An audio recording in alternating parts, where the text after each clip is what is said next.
आपका big boss भी one of the most successful season big boss था। किसी को नहीं वो भूलता वो सीजन। मतलब वो सीजन में मेरे 5 महीने अंदर ही रखा 5 महीने भाई, अभी निकालो अब तो। मैं खुद 15 बार अंदर जाके आया हूँ, कभी कुछ करवाने, कभी गेम खिलाने आया हूँ, कभी कुछ कराने आया उसके बाद जितने हम लोग 7 लोग बचे थे, हम लोग बोले अब हम बाहर नहीं जाना है, अब यही रहना है हमको, because we were settled.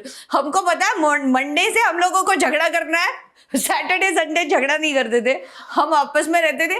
Monday हमको पता, अच्छा भारती ने ब्लू कलर पहना, मेरा मैचिंग पहन के आई, इसको एलिमिनेट करवाऊंगी आज। तो वो फीलिंग ही अलग होती थी। माय गॉड, बट 5 महीने थे चला था आपका सीजन। हाँ सीजन बढ़ गया था। 4.5 बोलते हैं बट 5 महीने ही था, क्योंकि आप जाने से पहले भी आपका दिमाग रेडी होता है। करेक्ट। बट रश्मि ऐसा होता है कि जैसे आप अंदर हो और फिर शो बढ़ जाता है, आप मना नहीं कर सकते मुझे बाहर निकालो, मैं नहीं करूंगी आगे। अब तो तुम मेरे घर में आ गए, तुझे कौन ना जाने देगा? तेरे जैसे भाई, तू तो ऐसे टाइम में क्यों जाने दो भारती, तू तो मेरी। पर तुम्हारे लिए दरवाजे खुल जाते हैं वीकेंड पे, लाइक ये कंटेस्टेंट ज्यादा अच्छी है भाई, ये पैसे लेके थोड़े टाइम आके मजे करके चले जाते। और बड़ा कान में बोला जाता था किसी को कुछ नहीं बोलना, ऐसा होता था कभी ना करके तुम सब बोल के आ जाती हो। मैंने बोला मैंने इस बार क्या किया, इस बार के सीजन में रजत दलाल की मम्मी आई थी, तो वो रजत क्यूट है, हाँ, वो रजत दलाल को बताया गया और उसकी मम्मी दिखाई गई। बट रजत दलाल को बोला था कि तूने बाहर जाके अपने फ्रेंड्स, तो नहीं बोलना घर वालों को, तो उसने नहीं बोला। तो अब घर वालों ने टीवी थोड़ी देखा, उनको क्या पता किसकी मम्मी आई, उनको बिग बॉस ने बुलाया। मैं तो टीवी पे देखा था, मैं गई, मैं कहा रजत भाई, मैं कहा रजत तुम जितने पहलवान हो ना मम्मी के सामने उतने ही नरम हो गए। सारे ऐसे देखने लगे, मम्मी आई थी, मम्मी आई थी, मेरे कान में बोलती क्यों बोला? तो मैं कहा फिर जब मैं बोल रही हूँ तो काटो ना बीच में मुझे, मेरे को बोलने भी दिया और वो रखा भी उन्होंने।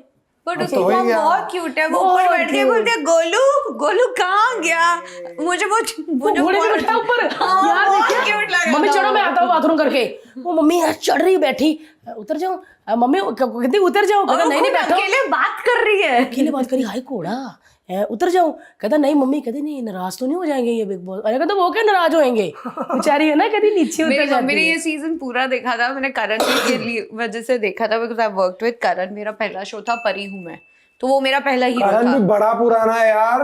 Karan has done he is very talented. I'm not saying because I've worked with, because I've seen working and I've learned so much from him. But he was so underrated that way. क्योंकि हमने तो करण, क्योंकि आप देखो, हम non fiction बनाते हैं ना, तो हम उनको पिक करते कि यार ये ना शरारती है, ये ऐसा है वैसा।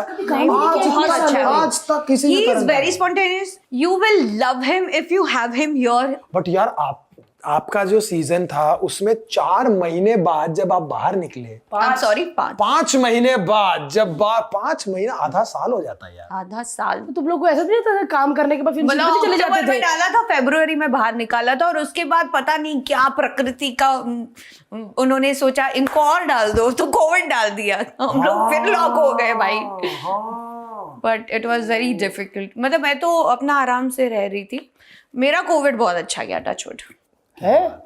I was very happy. मैं अपनी फैमिली के साथ थी, हम लोग सब साथ में रहने लगे, तो मुझे मेरी फैमिली मिल गई, तो मैं बड़ी खुश थी। हम लोग, मैं और मेरा भाई ऑलमोस्ट 20 साल बाद साथ में रहे। हम लोग ने बचपन भी पूरा साथ में नहीं निकाला, बिकॉज ऑफ सम सर्कमस्टेंसेस हमको अलग अलग रहना पड़ा था। तो 20 साल बाद तो मेरे घर वाले ना ऐसे होता है, टीम ए टीम बी, मतलब टीम सोनू टीम काबू, ऐसा हो गया था। तो और मैं और मेरा भाई थोड़े चिल थे, तो मेरे भाई को ऐसे लगता था कि यार मेरी बहन ना बड़ी भोली है और बड़ी बेवकूफ है। जो उसको कोविड के दौरान समझ में आई, इतनी भी नहीं है जितनी वो दिखती है। चंटो भाई निकली। चंटो भाई, मतलब जहाँ जरूरत है वहाँ, जो जरूरत है। पर यार कोविड ने बड़ी चीजें सिखा दी हैं, एक साथ रहते नहीं थे लोग, एक साथ रहना सिखा दिया। लोग छूट गए, लोग मिल गए, बिछड़ गए, फाइनेंसेस, लोगों ने बोला अभी मर गए तो क्या है, पैसे उड़ा लेते हैं। Cut to you see them after 1 year working really hard, क्योंकि सारे पैसे खर्च हो चुके हैं। So it was very difficult, but it has shown a very different aspect of life. आप जो सोचते हो हमेशा वैसा नहीं होता है वाली कहावत होती है ना, राइट। तो कभी कभी ऐसे लगता है कि ये शो ने मुझे बहुत कुछ दिया। I am very happy and glad that I did big boss, वरना मेरी लाइफ के कुछ ऐसे पन्ने थे, या तो फट जाते, या तो फिर वो बुक इतनी गंदी तरीके से अधूरी रह जाती और मैं ना रहती वाला हिसाब हो जाता। तो I am glad that I made that decision. और हर डिफिकल्ट टाइम के बाद ना अच्छा टाइम आता ही है। सही कहा। तो आई थिंक दैट टाइम जितना भी डिफिकल्ट हम बोलते हैं ना, नहीं वो टाइम आपको इतनी सारी चीजें देकर जाता है ना जो आप रियलाइज नहीं करते हो, क्योंकि आपको उस टाइम पे सिर्फ वही दिखता है कि मुझे क्या करना है, मुझे किस नजरिए से देखना है, अरे ये कैसे हो गया। आपने कहीं ना कहीं चीजों को लेट गो किया होगा, तो everything is, are you manifesting also, आप ये सोचते हो ना कि मुझे ये, तो वो भी आपकी जर्नी का हिस्सा है। तो that is everything that I have learn during that 2018, 19 and 20। वो 3 साल मेरी लाइफ के बहुत ऐसे गए कि मैं ना बोल पाती थी ना समझ पाती। मैं कुछ समझूं उससे पहले भगवान और एक गूगली छोड़ देता था मुझ पे। तो मुझे ऐसे लगता था भाई ऊपर बैठ के मैं ही दिख रही हूँ, बाकी के लोग नहीं दिख रहे हैं। तो नहीं बट यार आप बहुत ज्यादा स्ट्रांग है, कितनी आपने strong अपनी हो यार, जिंदगी एक खुद बनाई है, पन्ने खुद पलट मेहनत गए, की है। उलझ गए, सीधी की किताब यार सारी। सीधी की किताब, खुद मेहनत की, खुद के दम पे काम करे और आज भी खुद के दम पे काम करे और आज आप हीरोइन भी बन गई। बिल्कुल। हमारे पॉडकास्ट के क्लिप्स देखने के लिए इस चैनल को सब्सक्राइब करिए।